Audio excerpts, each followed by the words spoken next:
You are now listening to Oversaturated, the podcast, hosted by Johnnie and Ralph. Now let's get it.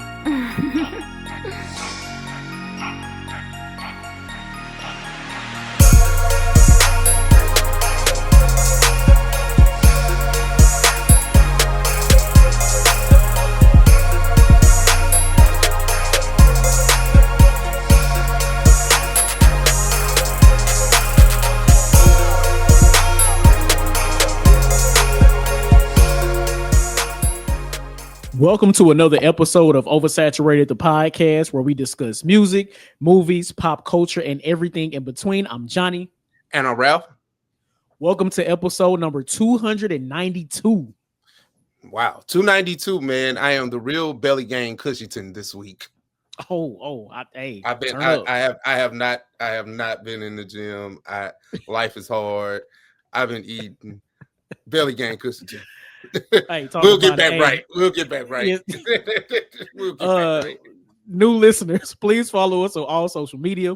Facebook, just search Oversaturated the podcast. X is Oversat Podcast. Instagram is Oversat the podcast. And our email is oversatpodcast@gmail.com. And please be sure to check out our website, oversatthepod.com. Anything you need to know about OS is there. Yes, sir. If you want to follow us individually, I am the Mind of Ralph across the social media platforms. On X, I'm JON2_B. On Instagram, I'm JBS_ESL_AAMU. Holla at us. Another week. Little bike. Ralph, give us an update. Well, like I say at the beginning of every episode, how we kick this thing off, I start with the things that bring me joy. Yeah. And all my teams are good. You know, our high school, I should say, is advancing throughout the state playoffs right now. For sure. The Patriots are 8-2. Hey. Alabama 8-2. Like, I mean, well, I don't know if they're 8-2, but they ain't got 2 losses. My bad. They're 8-1. We out here. You know what I'm saying? The Spurs, man. Hey, everything is good for me sports wise. You know what I'm saying? And then the reason that we were off last week, I was able to kind of get away and kind of break the cycle of what I've been dealing with, going to Chicago for SneakerCon. So went up there. Yeah, man. Shout out to, I guess, the vendors and all that great stuff. But shout out to our bro BJ, who is a friend of the show. Oh yeah, shout out to BJ, man. Shout out to BJ. He drove down from Detroit. I drove up from St. Louis, and we met right there. We was in heaven. Like, we was in heaven. Like, where do we go? How do we do this? Like what's going on? And just the idea that all these shoes in a great place, I can kind of haggle and figure these things out. Some people's budgeting on the price. You a bitch ass nigga. You know what I'm saying? We'll talk about that in a minute. I think that it's interesting that it was really only Nikes and Jordan shoes. Like that was the only thing. Yeah. Those are hot commodities. Those are the ones that go for resale. Those are the ones that people typically want. But, you know, the beautiful thing about sneakers right now, there's a plethora. You don't have to be bound by the shackles of Nike and Jordan to be deemed cool. Like New Balances are dope. Asics are dope. You know what I'm saying? You got other brands, Reebok's trying to make a resurgence. So it was just interesting not to see any of those other brands being peddled there. So was it a sneaker con? Kinda, like, you know what I'm saying? But if you're just looking off the brand recognition, Nike might as well just slap their name on this bitch and just call it Nike Sneaker Con, because that's the only thing that was really there. It was Sneaker Con Light. yeah, Diet Sneaker Con or something. Right. I don't know. You know what I'm saying? That's funny. Hey, man, look. Hey, first, I do want to shout out BJ. I seen some of the clips. Hey, man, you know somebody or a group of people are having a great time when you can see their back teeth from all the laughing. Like y'all was kicking it, and I loved that for y'all. Like I had a little bit of fear of missing out, man. I was like, damn, bro. It really was the shoes. All the stuff we talk about in our threads and text messages was actually cool to kind of do in person. You know what I'm saying? Like we see all the sneakers that we've talking shit about. Now you get a chance to hold it in hand. It's so much that I can get into, and I don't want to drag our listeners down that rabbit hole because we got a lot to discuss, people. Yeah. So just know, you know, it was a great time. Long story short, great time. But I have to get to the things that, you know, had been affecting your mans. Let's do it. Now, I want to say we're on day 40 of the government shutdown as of this recording. Insane. That means most federal employees, including myself, have not received a paycheck in a month. Things are tight, but I think that I'm good. I got a great support system. God is great. You know what I'm saying? And you got to put all that out there, because I don't know if people lack empathy for the government employees. They only talk about the TSA employees, which I get. Like, I'm not mad at TSA and air traffic controls, but there are other levels of essential employees that still have to work. Right. And then you have the level of furloughed employees that just got sent home. Nobody asked this. I will say this: I am happy that the Democrats are showing a level of fight for the average American citizen when it comes to healthcare subsidies, when it comes to the American, the ACA healthcare subsidies, or AKA Obamacare. I know people kind of getting their feelings when they hear Obamacare, but these things have kept healthcare premiums down. I know Johnny has a family. He doesn't want his health insurance premiums to rise for his family. Nobody wants to deal with that, especially when trust me, I know Johnny getting taxed over the head for it. Like, you got dependents. You got a dependent, big dog. Hey, it's like that. It's a fact. So with that being said, nobody wants their healthcare premiums to hike because there's less people on these plans. That's how that's how the insurance plans get their money. But like I say, this is my weekly reminder for any Trump supporter, anybody that halfway endorsed anything he said, shut your bitch ass up. Thank you for coming to TikTok. Yeah, thank you. Facts. No, that's a fact. Listen, hey, we going through open enrollment right now. I'm like, it's a head scratcher, bro. I don't know. Like, and that's the thing, man. People fail to realize that this election was not a joke. Oh, not at all. People hate Kamala for whatever reason, Kamala Harris for whatever reason. You can have reservations, but you chose that. You chose this. Okay. Well, look, he fucking everybody now. So there's no way to run from this, right? And if you supported it, I just want you to keep standing on it. You're gonna have to be like Jon Snow in the Battle of the Bastards. Johnny, I don't know if you get this reference, but I know you see the meme of the guy with the sword, and it's like the whole there's Jon Snow in the Battle of the Bastards on Game of Thrones. It's really him against the whole world. Like, you know what I'm saying? You asked for that. and now we're here. We're here. Like, exactly. A lot of people that voted for Trump thought it was a game, and now they understand that they are the ones being played now. And we really got a whole nother 3 years of this, which is insane. Like, it's not just those red hat wearing white people. I'm talking to those Asians. I'm talking to those Latins, and I'm talking to those black people too. All y'all, shut your bitch ass up. Word. Couldn't have said it any more eloquently myself. But see, we done started out so heavy. Johnny, lighten this up, bro. Break this up, bro. Give me something, man. Look, I'm good. I'm feeling good. I had a tennis match early today, so if you see me a little drowsy, I'm tired. I'm tired, baby. Hey, I'm tired. But this is how I get my exercise in. Listen, y'all know Ralph be the one out here deadlifting and all this extra shit with the weights. I ain't got it in me, bro. Hey, you know what I'm talking about? I got something to break this up. So I do, Johnny does, he's quoted that I do deadlifts. And if you watch, any of my Instagram or TikTok or whatever, I deadlift, I squat, I do a lot of weights. Great.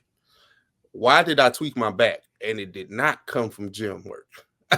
I'm loading dishes in the dishwasher. And I twist the wrong way. When I say I was cooked for 3 days, like 3 days, and it was like, it's not the lower back, it's like this, it's like the side, like right here, the trap, bro. It hurt to breathe, bro. I was hurt, like I was really hurt, and it was all the weights that I deal with in the gym. I'm doing back rolls, like I'm doing all that stuff, getting the stress up off me. You know what I'm saying? They call me fat. You know what I'm saying? I ain't getting paid. You know what I'm saying? I'm dealing with all these things, but it's the damn plate that take you out. Right. It's the dishwasher. It's the GE dishwasher that did it. Whirlpool. Damn, I don't even know the general, brand. right? Damn Whirlpool. Goddamn you, Maytag. Oh, fuck All y'all. of them. It's fuck all of them now, just because.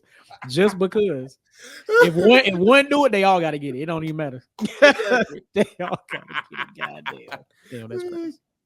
All right, well, there you go. What we doing? Off the dome? Off the dome. I got one for you, bro. I think you like this one, man. When it comes to the art of advertisement and things like that, do you think that celebrity endorsements still matter in 2025? Ooh, that's a great question. If I'm being honest, I think a large part of me says yes. But I don't think it's in a traditional sense. Like you go get the hottest actor or the hottest athlete, they endorse a product like Sprite, and then that's it. I don't think it's to that effect. I don't think it's to that level now. You got to think outside the box when it comes to celebrity endorsements. We all know the Target boycott that's been happening all year. At some point a few months ago, Target went to Kai Cenat to try to get him to endorse them for people to come back to Target. Okay. And I mean, clearly that didn't work. But I think for companies through their marketing, advertising, they're going to have to start thinking outside the box when it comes to those celebrity endorsements, because with the state of the economy, state of the government, people ain't buying much like they used to. They not. No, they're not. They got to think of more creative ways. I don't know. Some stuff sells itself. You don't need, a celebrity endorsement to sell certain things. Like I don't need, a celebrity endorsement for Clorox. Like, you know what I'm saying? That shit's gonna sell itself. You know what I'm saying? But I think when it comes to like, and then like, I don't know, when you start thinking about like celebrity brand alcohols, right? You know that those aren't necessarily the best because they're produced in mass bundles, so it's not the best quality, right? So, like Casamigos, that's George Clooney's brand or endorsed, or he's behind the scenes on it. But Casamigos ain't worth 2 Dead Fly Smash. Like what we talking about? You know what I'm saying? There's way better brand of tequilas, but the thing is, it was romanticized in a way that made you feel like that's what you should drink. Yeah. So I think it just depends on what we're talking about. Does the celebrity endorsement matter? I don't think I was drinking because George Clooney was, behind it. I ain't never seen George Clooney with a Casamigos, thing. That's just some stuff I learned on the end. I just kept hearing it in rap songs. Like it just depends on how it's branded and marketed, right? Like I think that's really what it is, because I don't know if I'm necessarily running to drink anything because somebody endorses it anymore. I'm not necessarily wearing a shoe because somebody said I should wear it. I kind of have to see it, you know what I'm saying? Like if I had to kind of make it plain for a sneaker, in my sneaker mind, I mean, it's cool, but I ain't. Like, right. It just really depends. Like, but so the answer to the question, kind of. I mean, it depends. Like, I don't know. That's funny. Yeah, I don't know, man. I think that's always going to be a thing. It's just how it happens, right? I think we'll have to evolve as times change. So no, dope question. So for my off the dome, couple weeks ago, I was sitting there, I was eating lunch with my old team at work, and I was the youngest person on my team. So you friends with Barbara that's 65, shit like that, right? Yeah. So we're sitting here having a conversation, and we're discussing like historical events that we remember living through. One of my coworkers, he remembers the Challenger spaceship explosion, right? Where the Challenger went up with the teachers on board and exploded. Hellas ago. I wasn't even born yet. But so I wanted to come and ask you, like, what's the earliest historic event that you can remember living through? And I can, if you need time, I can go first. I'll let you go first. I got a few things, but I just want to hear your answer. Got you. So March 9th, 1997. Oh. The notorious B.I.G. is shot and killed. I remember it being announced on like MTV. I think it was Kurt Loder, I think his name was. Yeah, Kurt Loder. Like, Kurt Loder, God, man. Man, like I remember him talking. I remember like the somberness in his voice, like as he delivered the news. I remember sitting there not fully understanding what was going on, but understanding that somebody that was, at his, I wouldn't even say at his peak, but on his way to his peak at the time, like being shot, and I just remember feeling like, damn, this is like really, really sad, like really sad. So as a 8-9-year-old, I'm just sitting there listening to this news, like, damn, this is insane. So that's like the earliest historic event that I could really remember vividly. Yeah, we lived through a lot, bro. But Yeah, I know, right? if you're talking about the first thing, I think was like John Benet Ramsey. I remember like that was like yesterday, bro. And I remember like, oh, this white girl was like a pageant queen, and we doing this big search and trying to find her and everything. And it was really the parents the whole time. Like it was some Scooby-Doo shit. Crazy, like it's crazy. But like I just remember like sitting, like I would go home after school, and I was, I'm a granny's baby, so I was at home with my granny, and we watching the news, we watching, As the World Turns, all that shit. And that was like a #1 news topic. And I don't know if this predates OJ, but it was one of the first things I truly remember kind of being a media circus before it was 24-hour news cycles. Yeah. You know what I'm saying? Like stuff like that kind of birthed 24-hour news cycles. Of course, OJ is the king of that. Like, the OJ trial. Woo. But I think John Benet Ramsey, like that was yeah. No, you're right. I definitely remember that. They went crazy. They went crazy over that. So many docs and so many interviews since then. Like it's been over 30 years, I feel, or close to 30 years. Easily. It was the fact that the 90s was 30 years ago. That shit feel like yesterday, bro. Whenever I hear 30 years ago, I still think 1972. Like man, I never think that was not for me. Like, damn, that's a fact though. But anyway, that's hilarious. Hey, clearly, people, that was off the dome, man. Do you think celebrity endorsements still work? Yep. And then what's the earliest historic event that you remember living through? Let us know. OS gang, what's happening, family and kinfolk? We got a few topics here on the OS news docket for this week, but we gonna start first at the tippity tip top. Nobody's bigger than the king of pop. Fuck you talking about? I did not mean to rhyme there. I just want to let that be together, baby. I didn't mean to plan that because how that comes out. All right, cool. But the teaser trailer for the long-awaited Michael Jackson biopic, which comes out April 26th. I know you remember the date, Johnny, more than me. I believe so. Yeah. April 26, 2026. The Michael Jackson biopic will be coming out, just simply titled Michael. Johnny, what do you think about the teaser trailer now that it's finally hit the internet? So many emotions. Like I try. Listen, Marvel has really like scarred me, right?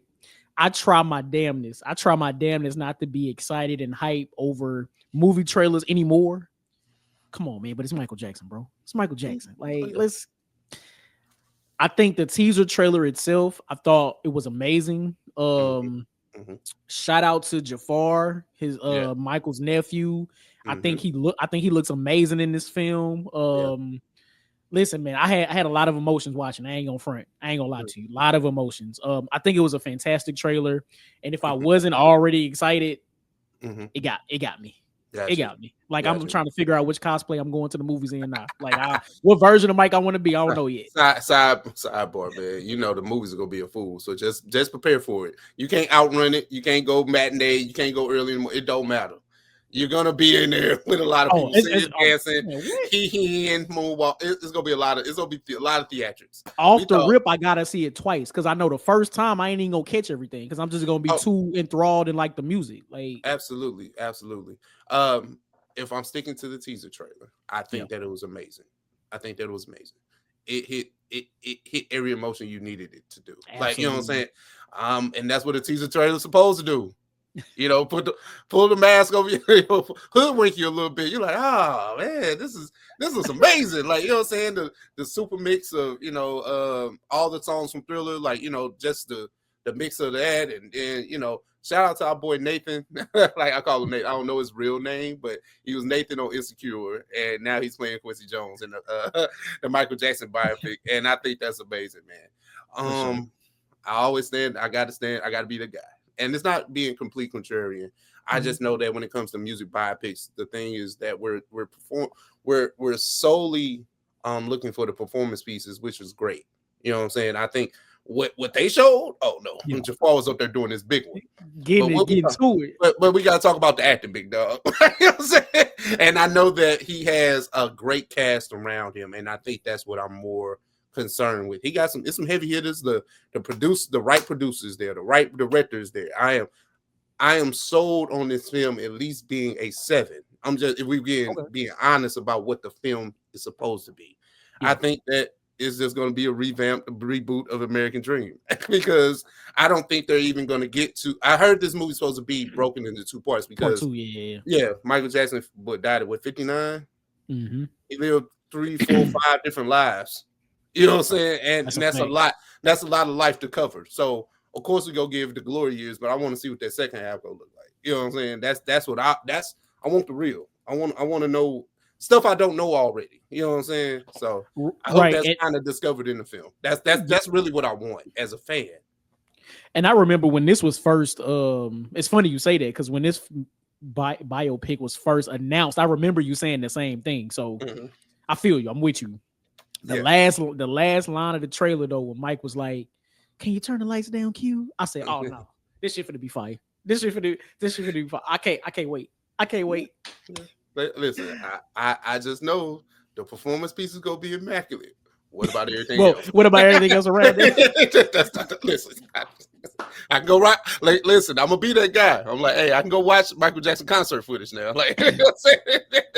and that's why you're my guy. Because I'm gonna tell y'all now. I think I do a pretty good job on this platform with putting aside my biases when it comes to different discussions of different people. But let me tell y'all something right now. Fuck all that with this.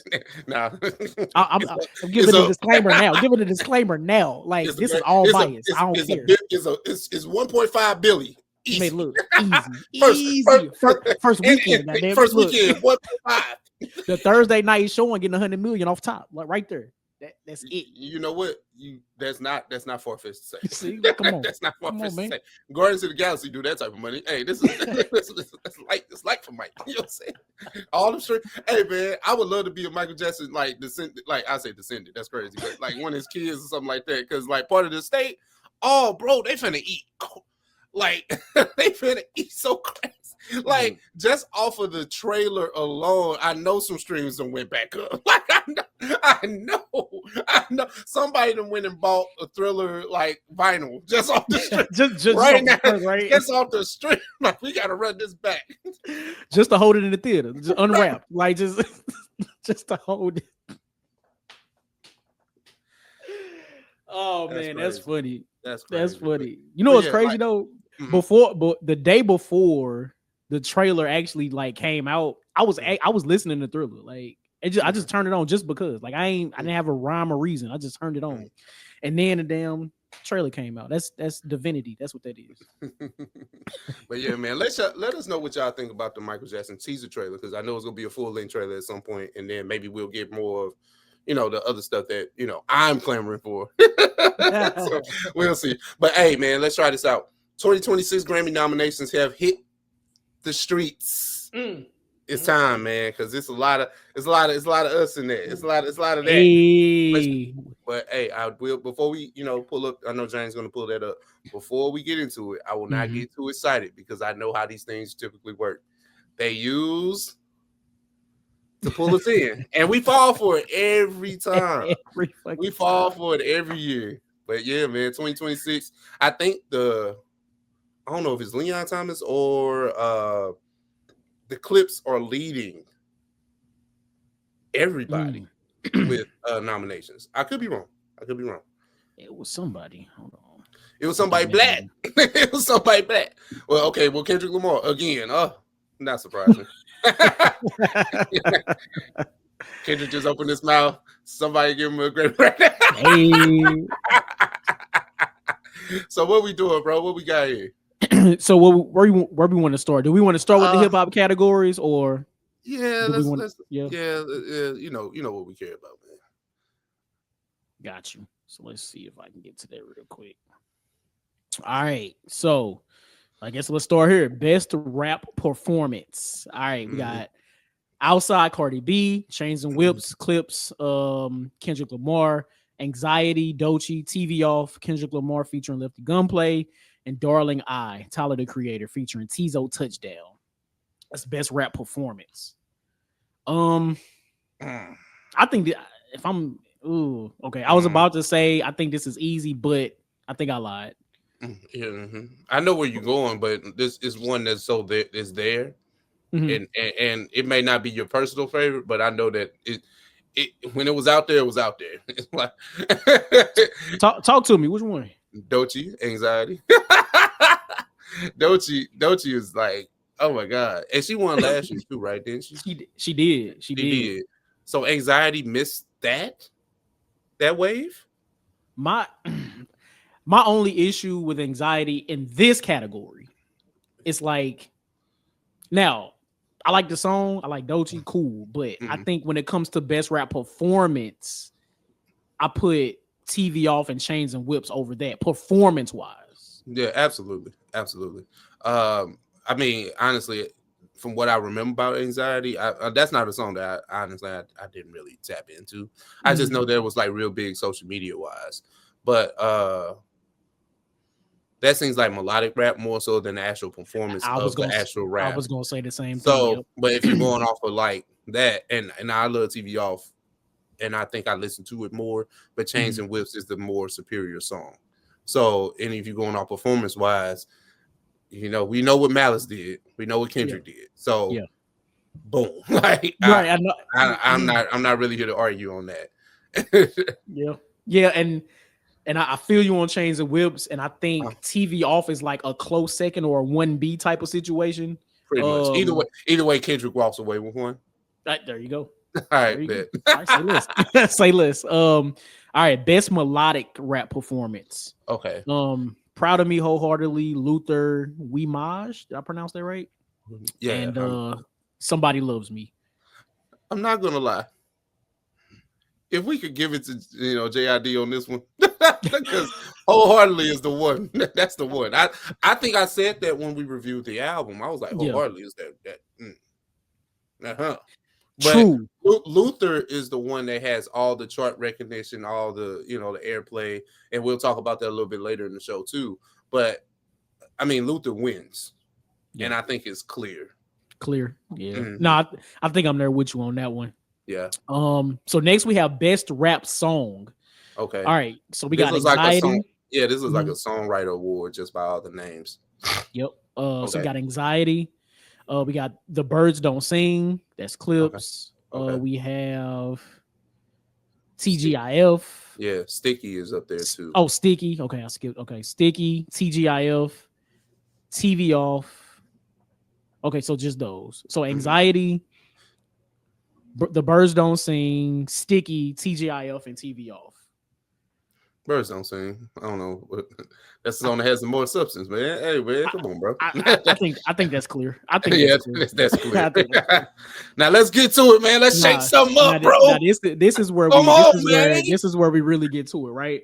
So best rap album. We have Let God Sort 'Em Out, Clips.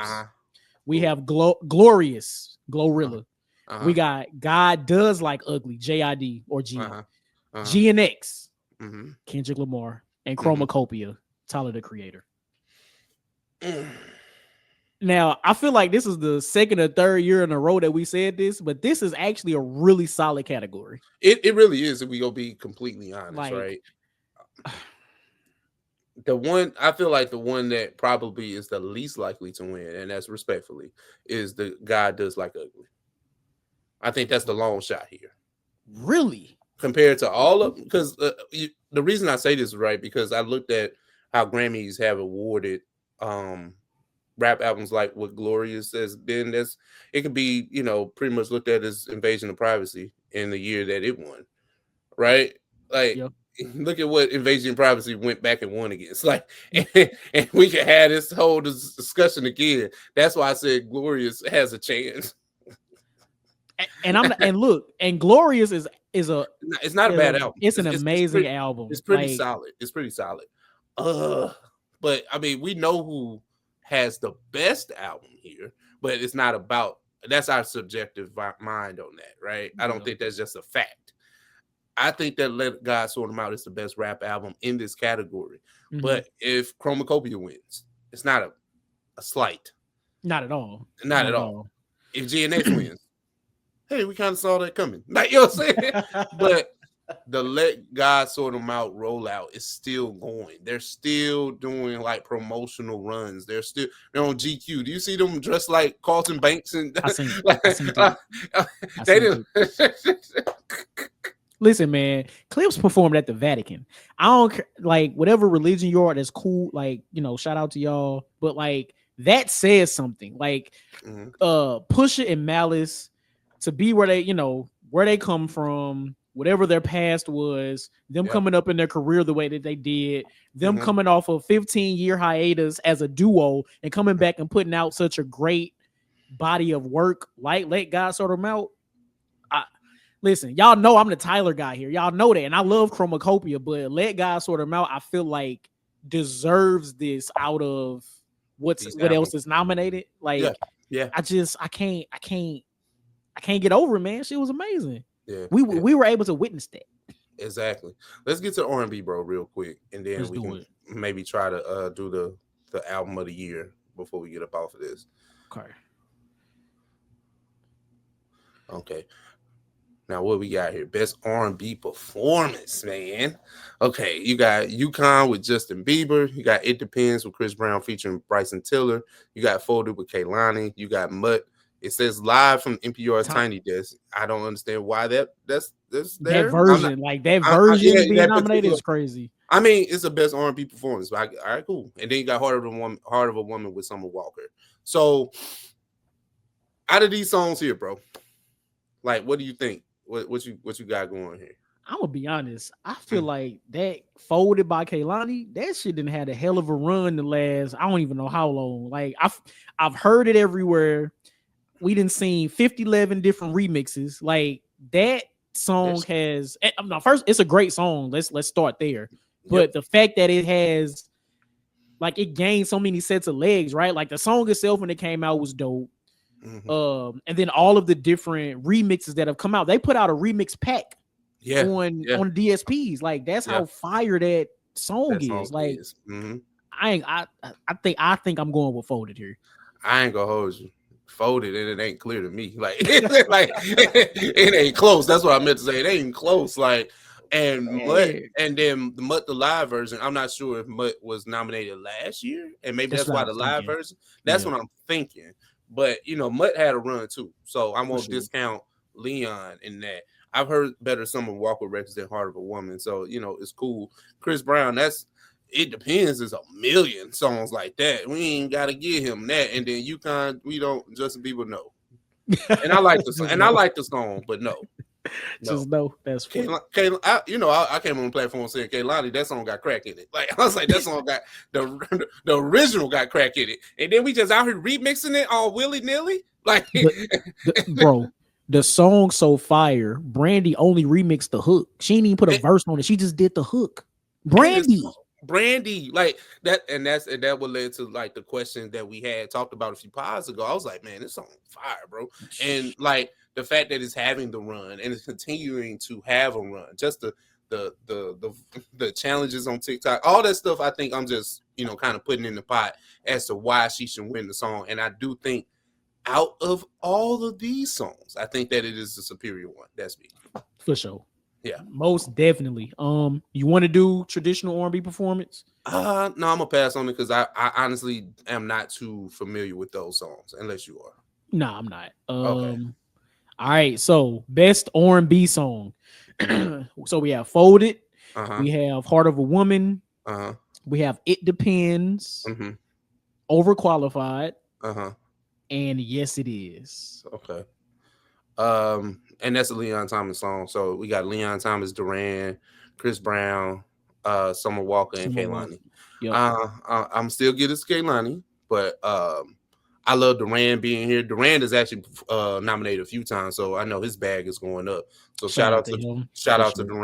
Shout out to Leon Thomas. I just think that the Folded is it, bro. Like that's the one. That's the R&B we've been clamoring for. So I'm biased to that.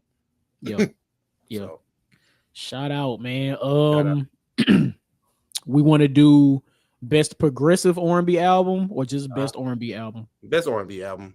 All right. So best R&B album, we have Beloved by Giveon, Uh-huh. Why Not More, Coco Jones, The Crown, Lettucey, Escape Room, Tiana Taylor. I'm assuming this means Mutt. No, that's Muir. It's Muir. not. Oh, Hmm. Leon Thomas. Yeah. Damn. I'm gonna say this. Giveon actually has a great project R&B wise this year. One thing that I've been giving a lot of the younger R&B acts, Kaylani, Giveon, Friday, whoever you want to name, right? Summer Walker, whoever, right? I think that they just put out stuff at a rapid pace and they don't lock in. Okay. Everybody can't be Chris Brown, big dog. Even Chris Brown came out locked in and gave us 1, 2, maybe 3 cohesive albums before he just started making shit. You know what I'm saying? I would like for you all to lock in and mature in your music first before you just make stuff. And then we supposed to hand the R&B crowns over to you guys. Like, you know what I'm saying? And Beloved for Giveon got crack in it. Like the whole album, heat from top to bottom. So, and you usually don't get that from the guys anymore. The women be cooking. So, true. Like Leon Thomas is like phenomenal too, because ain't nobody seeing Leon on stage. I'm sorry. Like he ain't like a dancer, but like the mic is on, big dog. Like he play instruments like that is crazy over there. But Giveon's album definitely feels like a soul infused type of situation. So I'm rocking with that. Did you get a chance to listen to Tiana Taylor's Escape Room? So like now that I didn't, so that's why I'm not really speaking on that. And honestly, I didn't know Lettucey had a new album. And Lettucey my girl though. Yeah, you know what I'm saying? I just got this intake for it. I know with Escape Room, it came with like it came with visuals, and I only listened to maybe like the first few tracks on Escape Room. But from what I heard, it was super fire. But I trust your judgment on the R&B tip. So if you saying Giveon, hey, shout out to Giveon, man. No, Giveon cooked up. Let's get to that album of the year, and then we get up out of here. Let's do it. All right. I think that mug is at the tippity top. Tippity. Album. Okay, so album of the year. Yeah, all right, let's just get to it. I ain't even gonna try to pronounce this Bad Bunny joint, but Bad Bunny. Yes, sir. Swag, Justin Bieber. Man's Best Friend, Sabrina Carpenter. Let God Sort 'Em Out, Clips. Mayhem, Lady Gaga. GNX, Kendrick Lamar. Mutt, Leon Thomas, and Chromacopia, Tyler the Creator. Pretty stacked. Yeah, man. Just shout out to all of the hip hop and R&B acts that are considered here for album of the year. For sure. I am happy to see that the Academy has wanted to at least nominate you for your work. You know what I'm saying? And you know you got the culture behind you. But I would love for 20 some odd years later for another album of the year to be awarded to a rap group. Yeah. A phenomenal rap group, a phenomenal rap duo from the South, I might add. Let God Sort 'Em Out. I would love to see them win album of the year. Yeah. I would love that. Let me ask you this. So of those 3 rap albums, right? Can one of them win rap album of the year but not win album of the year? That we have seen that happen before. We've seen that happen to Beyonce. So Beyonce is one, like, you know, she'll sweep all of the R&B, pop, whatever her subgenre is. Yeah. But when it comes to the big album, no. So it's a world where those things can happen. Yeah. But if we're gonna award Clips best rap album best rap album, and then Chromacopia wins album of the year, like what? Like, you know what I'm saying?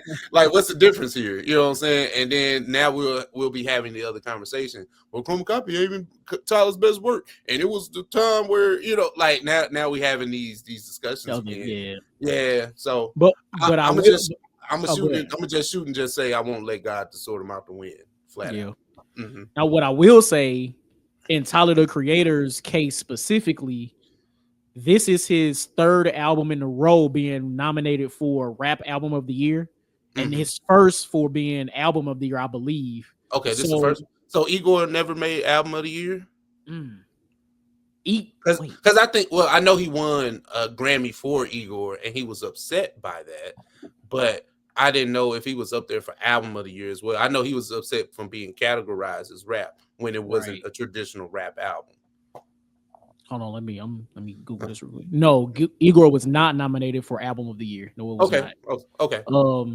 So, but what I'm saying is, with Tyler's last two albums winning album of the year, rap album of the year, which is Igor and Call Me If You Get Lost, with Chromacopia being nominated for rap album and album of the year, it would be amazing, interesting, all of the things for him to win album of the year on his third consecutive album, being nominated for Grammys. Like, I think that would be dope. Yeah. But if I'm being completely honest, out of all this, I don't think nobody's seeing Bad Bunny for album of the year. I hate to say it, but I don't like. It's the week before the Super Bowl. Give them let's piss off America. Like, it's look, it's Johnny, too many stars aligning. You know what? Going off of the precedent that we set last year with Kendrick, did Kendrick win album? Did he win album of the year? I don't know. Wait, did he win? Hold on. Did he win album of the year? I know he won a whole bunch of Grammys going into. He didn't. He wasn't nominated for any albums last year. It was just not like us. He won Song of the Year. He won the big 3 Grammys. So I think he won Record of the Year or something like that. Okay. Cool. That's crazy. Yeah, that's crazy. But yeah, man, look, the Grammys, like Ralph said, the Grammys know how to get us to watch, because I'm absolutely watching it. I'm watching all 7 hours of this. Like, I need to know. I need to know who win this. I really need to know who win album of the year. So yeah, man.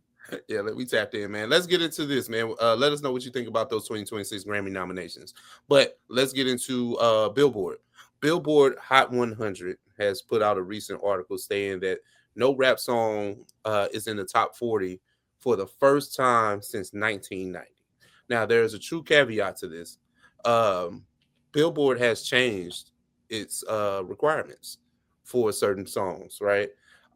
They stated that if a song reaches it's a rule that they changed, and if the song reaches a maximum capacity of like a certain amount of weeks, it just drops off.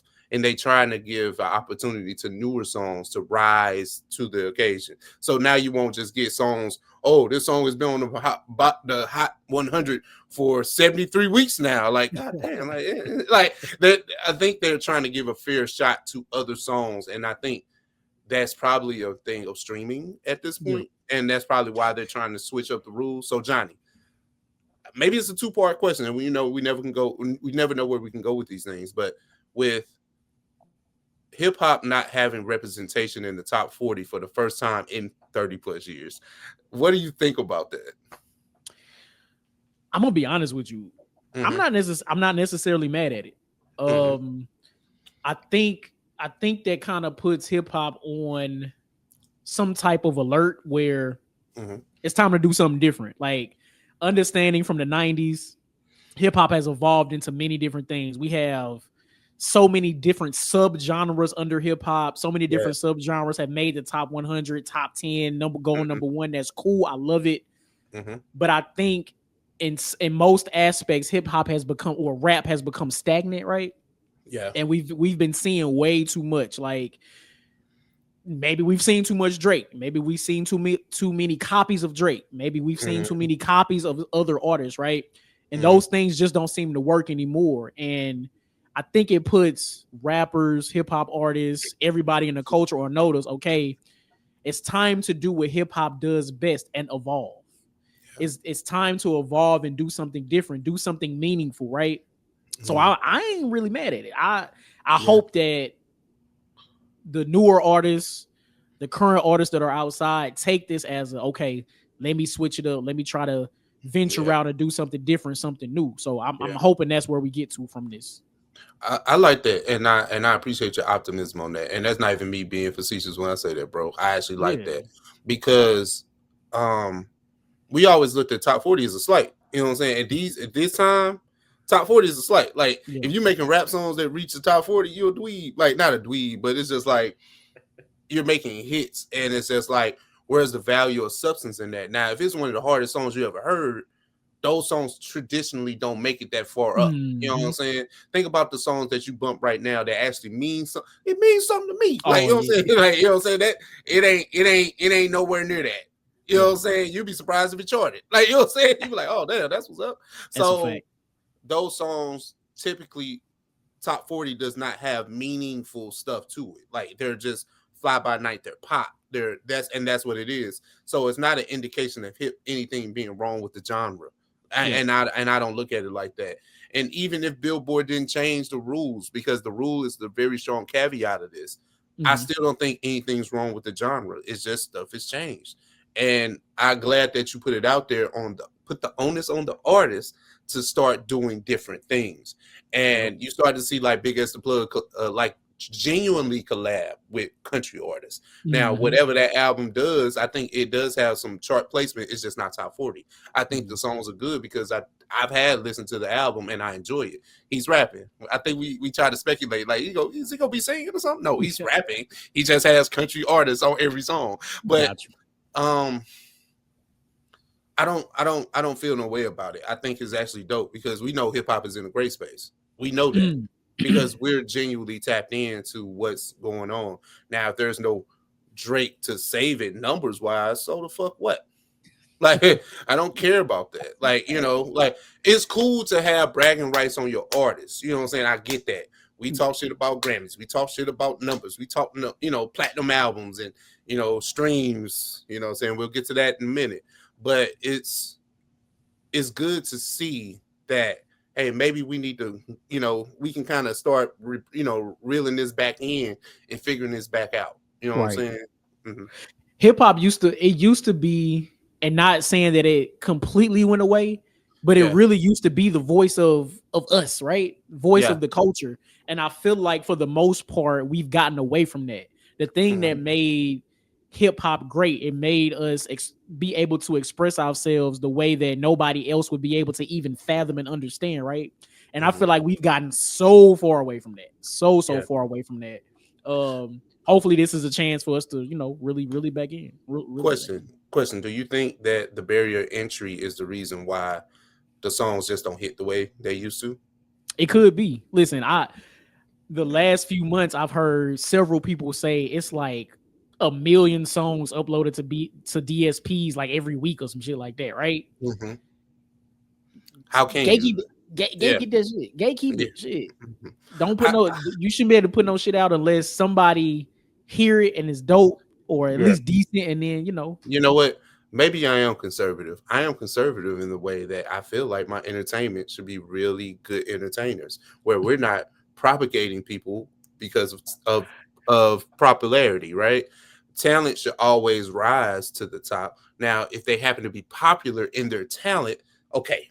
But you can never hate. Like, let's just say this. I'm gonna use Beyonce, right? Beyonce may not, to some people, be the best singer, the best dancer, the best this, the best that, but she is talented, right? Yeah. You can't deny that there's talent there, regardless of if you're a fan or not. We're not going to sit here and deny the woman's talent.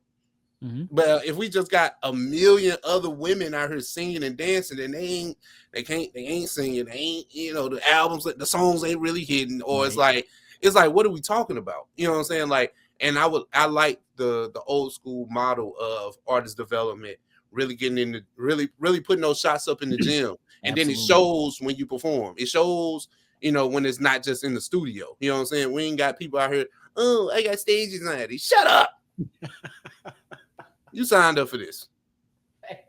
You know what I'm saying? Like, it's true. I didn't want to sing. Well, why are you here? She started too fast on the big stages. I think that was the issue. She didn't like you said, that artist development.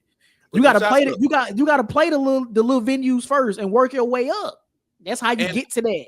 And that was clearly something Walker did, but that's not necessarily her. I don't know if that's necessarily her story, so I don't want to necessarily put all that on her. But we do pluck people from timelines and SoundCloud and things like that. Just wow, like, you know what I'm saying? Get them out of here. Like, that's why, like, we love Cardi here, But Cardi has a whole arena tour. I ain't seen Cardi do a House of Blues yet. Like, you know what I'm saying? Why would I go see? Why would I pay to go see Cardi in a arena? I haven't even seen her do, like, you know, she did festival spot dates, but I'm talking about like a consistent. Is she really ready for the grind of the tour life? Like going from city to city, hitting these venues. Do strip clubs count? Different level of performance there, brother. But you might have something. I don't. Just saying. And okay, and not to mention, listen, I wish nothing but safe and healthy birth of her baby and all that. Yeah. But I also understand what it's like for most women immediately after having a child. Yeah. Is she really going to be up for that? Understanding, what women's bodies go through and things like that. It's like, is she really going to be able to give her best performance post pregnancy? I don't know.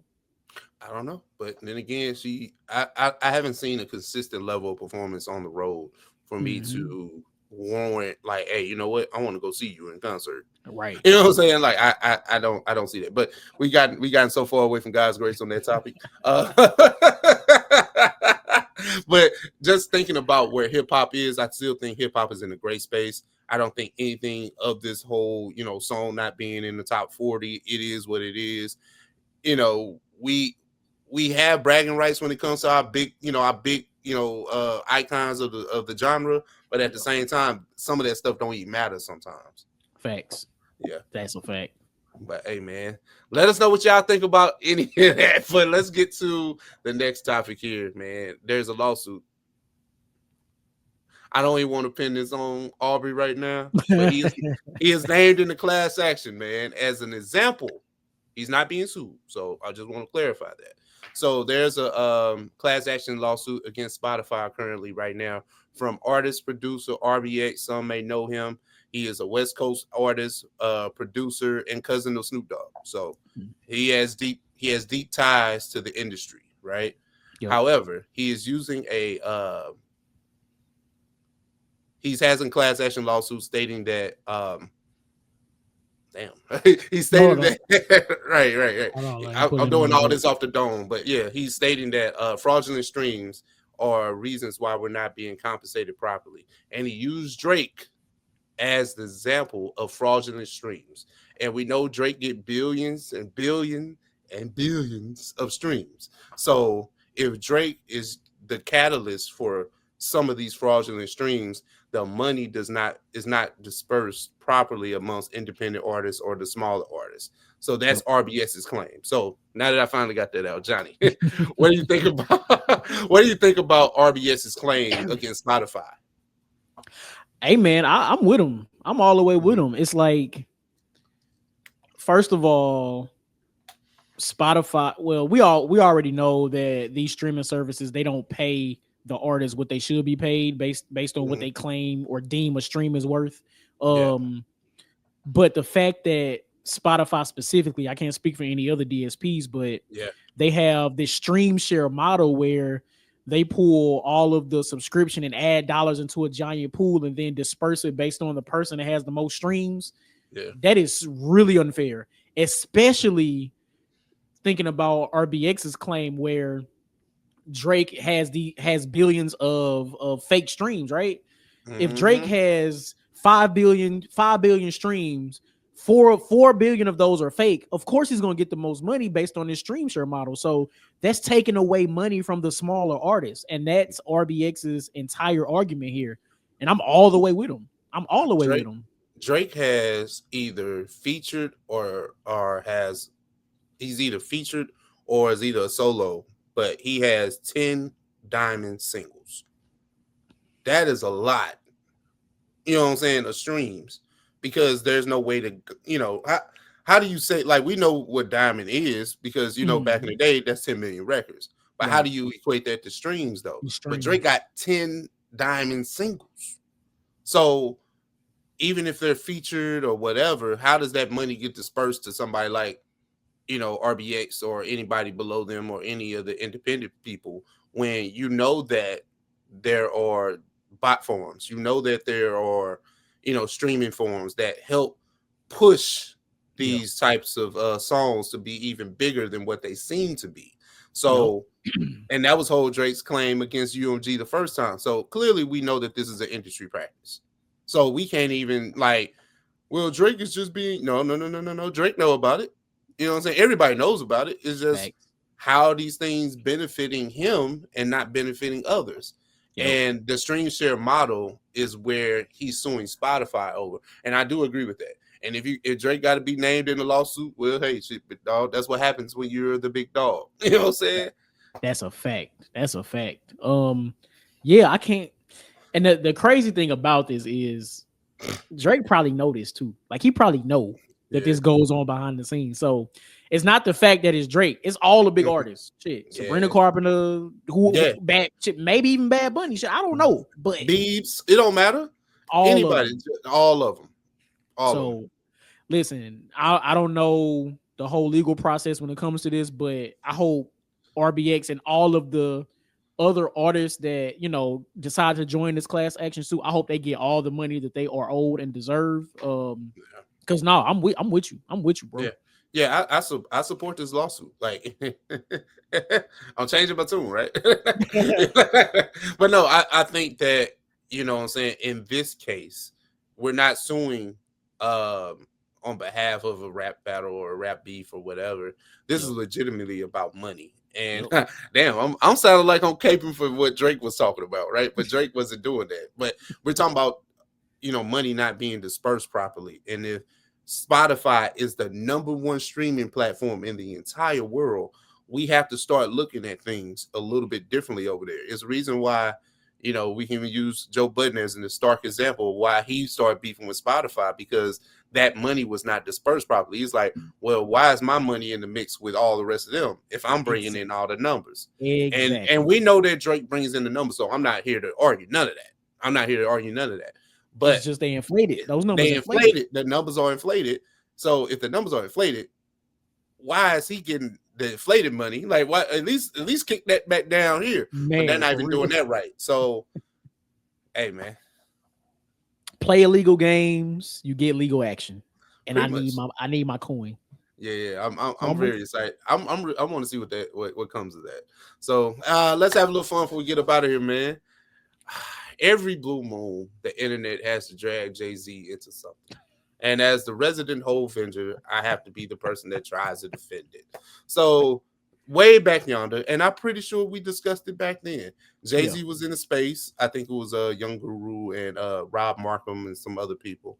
But he said that, no one can stand on the Verzuz stage with me. So after the whole No Limit Cash Money Verzuz, this resurfaced again. And now you see all these takes coming from internet talking heads like ourselves and whoever, just saying that Jay-Z would get washed by X, Y, and Z. Johnny. Washed. Oh, yeah. Oh, Jay can't stand a chance. I didn't say it. They did. But Johnny, what do you think about Jay-Z's? I mean, I don't know if we talked about it back then, but Jay-Z's statement is just saying that nobody can stand on that Verzuz stage with him. And do you think that there's a potential opponent that can really win against him? Let me just say for 97% of the rap industry, it's a long day if they go against Jay-Z. Let me say that. For the vast majority, I'm talking damn near 100%. Yeah. But there are a few. I feel like there are a few. Maybe two or three. Absolutely. But no, Jay-Z's just based off Jay-Z's catalog alone, like his career spans a few decades, right? So he can pull from any type of range that you're trying to think of. He got the lyricism, he got the bangers, he got the hit, like whatever you want to do, Jay-Z got it, right? Because of that, ain't too many that can fool with him. I'm inclined to agree. I'm actually Johnny's on the right side of history this time, but I'll let my bias talk. But no, I'll keep it real. If there was a viable opponent, right, and I think there are a list of opponents, but I can knock them down real quick. Eminem, definitely up there, right? But Eminem's catalog doesn't reflect. It's not a good matchup. I'll just say that. right? Lil Wayne. Lil Wayne's an interesting case, and I've seen a lot of people like fan out for. I mean, like go like Lil Wayne a smash with Jay-Z. I don't know what the fuck y'all talking about. Okay, Jay-Z got something to knock out any Lil Wayne song, and I guarantee you that. I guarantee you that. I think it'll be like 15-5, respectfully. Like very respectfully. And then any song they own, Jaden got them up out of here. Yeah. So it's like, and I mean, listen, now I can be on Lil Wayne side with it. Like, what we gonna do? Mixtape Wayne? Okay. We gotta perform those. Okay, like when Jay-Z does Show Me What You Got, right? If Jay-Z wanted to do that, we know Lil Wayne came through and smoked Show Me What You Got. But do you think in 2026 Lil Wayne can rap? Like, that's the thing that I'll be talking about. People just be saying stuff, bro. And it ain't like I'm not hating. Like, it's just really there. It depends. Do we get prep time like Batman? I mean, listen, if he get the prep time, then maybe. But Hov don't need prep time. He's 53. And that's cool. Look, I'm with you when you rap. How you need prep? Why is he rapping over the song? He doesn't even know his lyrics. You know what I'm saying? That's gonna be Wayne. Jay-Z gonna have the whole 2 hours of Jadakiss moments. Like it just the whole 2 bro. Now, I will say this, right? People have brought up Drake. Drake's biggest songs aren't rapidy rap. So that's very subjective. Yes, if we're going off of like hits, Drake got a lot of them. So but I just know Hotline Bling has to be played for Drake. That's not being funny. Hotline Bling, guys playing Hotline Bling or Diamond singles. You'll be stupid not to play them. Bro, that's funny. It's true, but it's funny. I guess it's funny because it's true, but yeah. All right, now I'm just saying, like those are big Drake records, and I think people fail to realize, like, if he wanted to go rapidy rap with Jay, he's going to lose. Easy too. Yeah. See, now, am I being biased?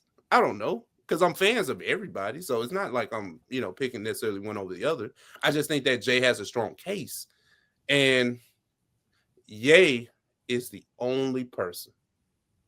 The only one, and I repeat, the only one that will make it a hard night for him. Anybody else, we got to dig up. Oh shit, we got to dig them up.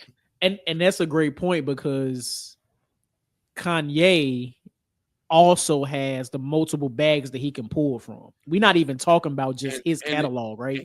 And this is what I would say, right? At their apex, I think Kanye is a better performer than Jay-Z. So I can see that. If it comes to performing, and we got to get in the time capsule, right? I think that Kanye can get Jay. Not easily. I'm gonna fight for him, but it's gonna be a good back and forth. It's gonna be one of them. It's a reason why they did Watch the Throne together. The aura matches, right? Even if you don't think Kanye can rap as good as Jay-Z, his songs are just as good, or if not better. So now, this whole discussion is this based off of the current version of Verzuz where we on stage performing these songs? Yep. Yeah, of course, because that's the only way it's supposed to be, right? If we're going off of like Jay said, no one can stand on that stage with me. Okay. Because people keep bringing up, well, DMX, and all. I was like, hey man, DMX had a long night with Snoop Dogg, respectfully, right? People have said Nas. People say people that are quote unquote lyrically better. Okay. Do they have the songs to match up? That's where it gets tricky. And I keep trying to tell people, like, if y'all just hate them, just say that. But we're not going to sit here and start doing this. Hey, man. I love to see one mic on the stage. But no, I'm listening. But all right. Listen. And then I've heard recently, too. I won't even shout this podcast out. I'm tired of pubbing people. But they were saying that Future would give Jay-Z a long night. Even Ice on Joe Budden podcast said that, but everybody listen to them though, right? That's an interesting argument. Y'all setting Future up, actually. All right. Future get his ass whooped. I think this, right? Future got a lot of mindless, numb, not thinking about hits. And yes, and this is something else. I've seen Future perform. I think Drake is a better performer than Future. So that's saying a lot. And yeah, Drake is not a good performer. At my point, exactly. So people keep saying March Madness and these big Future songs, which are, huge, but I have never seen Future rock an arena by itself, let alone a fucking stadium. And then if we go into the point that, the only reason Jay-Z was in the stadium because of his wife. All right, time out. I got you. Yeah, you're right. But let's talk about this too. On that Cowboy Carter tour, nobody expected him to come out. It's a room full of his wife's fans. He came out, did PSA. You thought it was his shit. All right. He came out, did Niggas in Paris. What happened? Okay. All right. They was in Paris. In Atlanta, too, where nobody listens to Jay-Z. Y'all just be saying stuff, bro. Like, I can refute anything people be talking about. My thing about Future is like, I think Future's fans underestimate the quality of Jay-Z's music and songs versus the quality of Future's. Like, again, Future, he got it. He got it. I'm never disputing that. Never. But it's levels. It's levels. And the fact that a lot of Jay-Z's hits were 10, 15, 20 years ago. Today will still stack up against what Future has put out recently. So Future got 20. No debating. I got you there. Jay-Z got 40. No debating. And I'm talking about a good 40. Oh, absolutely. It's a lot. We have time. I curated the list real quick. All right. So y'all got my man started. Yeah, because y'all pissed me off. All right. So listen, I only did 20. It's just a 20. No random, like it's not like I don't need it to be sequenced. It's just all off of here, right? So we got Dead Presidents. You Can't Knock the Hustle. 99 Problems. Excuse Me, Miss. Where I'm From. Where I'm From is technically a B-side. All right, cool. Encore. Best of Me remix verse. For the girls, the ladies. We gotta reach into the bag because we ain't got no girl songs. We ain't got no girl songs. All right, cool. I put On the Run Part 2, which is like a more recent, like that song with him and Beyonce. Okay, see. I put Seen It All on here. Don't have to necessarily put that on there, but I just did it. Just as we gotta get back to the D-boy shit. I said Diamond's remix verse. Yeah. All right, see, Long Night, right? I'm with you. I said, show me what you got. That might be the first miss I got. You know what I'm saying? I just put that out there. All right, Money Cash Hoes, Jiggle What Jiggle Who, Family Feud, not necessarily, but Family Feud. All right, cool. Yeah. Run This Town, huge song. Big Pimpin', huge song. Of course. On to the next one, I can understand, but it rings off in stadium and like in arena settings. Cool. Niggas in Paris, PSA. That's 20. He didn't even say Otis. Bro, it's so much I have left off of this list. I didn't even say. People keep saying God did. Like, people keep saying March Madness. What if he want to perform God Did? Like, what if he want to perform? Just because. Bro, that's the most recent verse. Who want to stand in front of that? Who want to stand in front of Go Crazy? Like, who want to stand in front of that? I didn't listen, bro. Crazy. Damn, nah. You got Freemason. You got Maybach Music. The Click verse. What's free? What we do with Freeway? Like, bro, this can get hectic for niggas. Nah, it's scary. It's scary. That's scary. Kanye the only one. Kanye the only one. I didn't even say Song Cry. You didn't.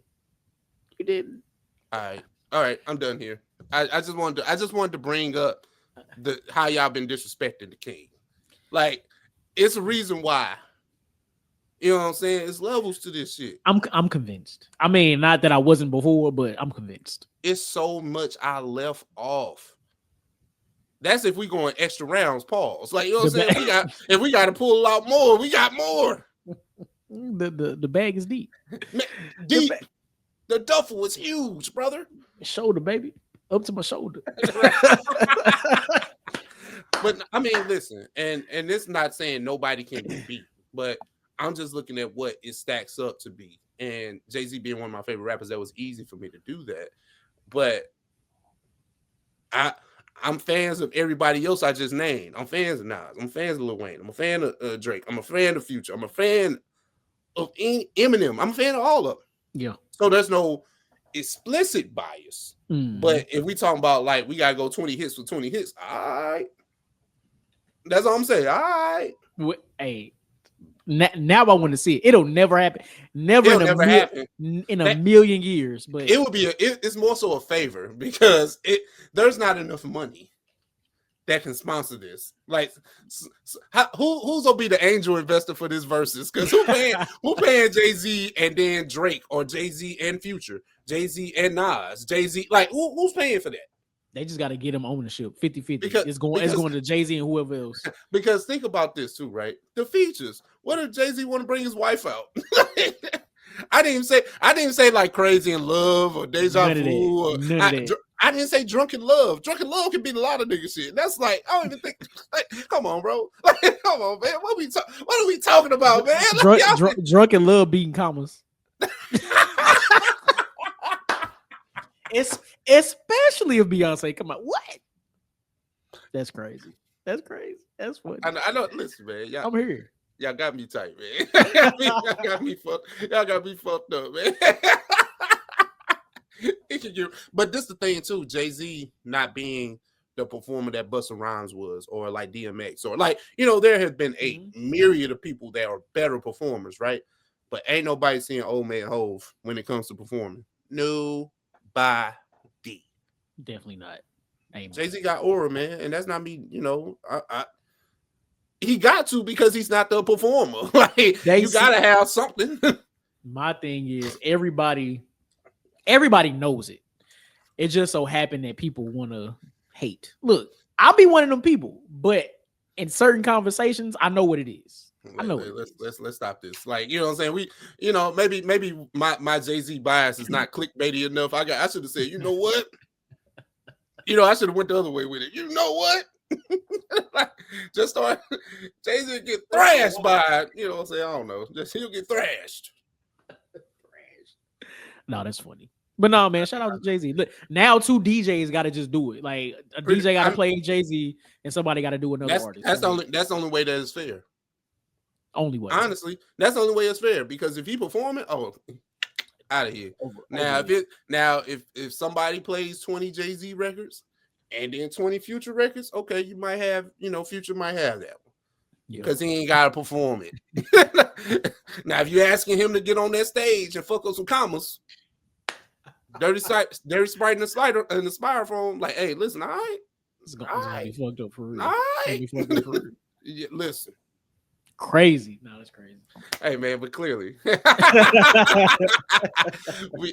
we have reached the end of our docket. Johnny, what you got for him, bro?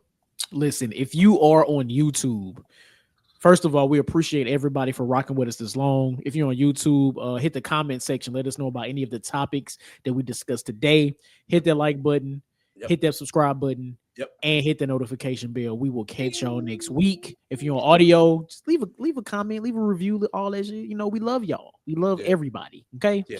Yes. With that, episode 292, Ralph, anything left for the people? Episode 292, like we say at the end of every episode, we appreciate you guys. We love you guys for tapping into the things that me and Johnny wanted to talk about for this hour and some odd change. When you see the link, you see the logo, or you see these faces, just make sure you share it, because OS is for the streets. And with that is episode 292. 292. And we out. Chill. Peace.